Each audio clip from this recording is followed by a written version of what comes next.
இல்ல வாங்கல கடைசி வரைக்கும் வாங்கல. யாருக்கு சொன்னோம்? நாங்கள் எவ்வளோ மனு கொடுத்து எவ்வளோ நாங்கள் தானே கல் மாதிரி என்னைக்காவது நம்மகிட்ட சொல்லணும்ல. அதான் சொல்றேன், முடிஞ்சு போச்சு. செவிச்சாய்ச்சி கேட்டு செய்யறாரு சொல்ல. அதான் எனக்கு தெரிஞ்சுக்கலாம்.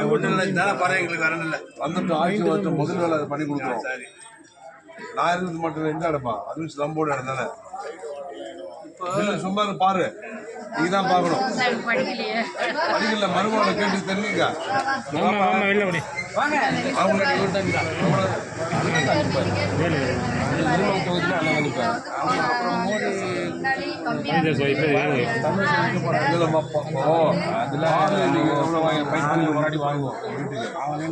பால் விலை 60 ரூபா பால் 3 விதமான பால்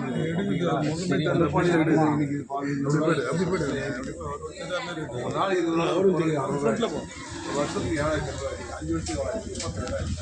அது மாதிரி நம்ம வீட்டுக்கு பார்த்தீங்கன்னா சர்க்கரை எல்லாம் பார்த்து மின்கட்டணம் எல்லாம் பார்த்து கூட ஒரு 5 வருஷத்தில் பார்த்தீங்கன்னா கிட்டத்தட்ட 4,5 வருஷத்தில் 4 லட்சம் ரூபா கூடுதலாக செலவு பண்ணுறோம். கண்ணுக்கு தெரியாமல் போகும். அரிசி இப்போ 50 ரூபா கொஞ்சம் அரிசி இருக்கா போட்டு 30 ரூபா கிடச்சிது. 30 ரூபா நல்ல அரிசி 60 ரூபான்றான். அவங்க கொஞ்சம் நைஸாக சாப்பிட்ணும் 60 ரூபா ஆகிடுது. இதெல்லாம் தான் நம்ம சொல்லி இந்த 10 தேர்தல் வாக்கு கொடுத்துருக்காங்க.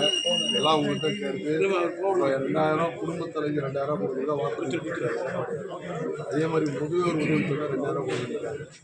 பஸ்ஸில் வந்து பெண்களுக்கு மட்டும் வந்து ஆண்களுக்கும் சென்னை தேர்தலில் கட்டணம் இல்லாமல் போகிறாங்க. கல்வி கடன் நம்ம வீட்டில் யாராவது படிச்சிருந்தாங்கன்னா டிகிரி முடிச்சிருக்காங்க, லோன் வாங்கி கொடுத்துருக்காங்க. அந்த கடன் கொடுத்தே அதேமாதிரி பெண்கள் சுமை குறைந்த 5 லட்சம் பெண்களுக்கு 20,000 மானியத்தில் கொடுக்குறாங்க. இதெல்லாம் நடைமுறையில் தாலிக்கு தங்க இதெல்லாம் எல்லாத்தையும் இருக்காங்க.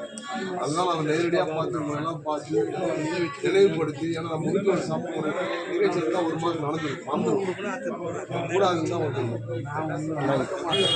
இல்லை நான் சொல்கிறேன்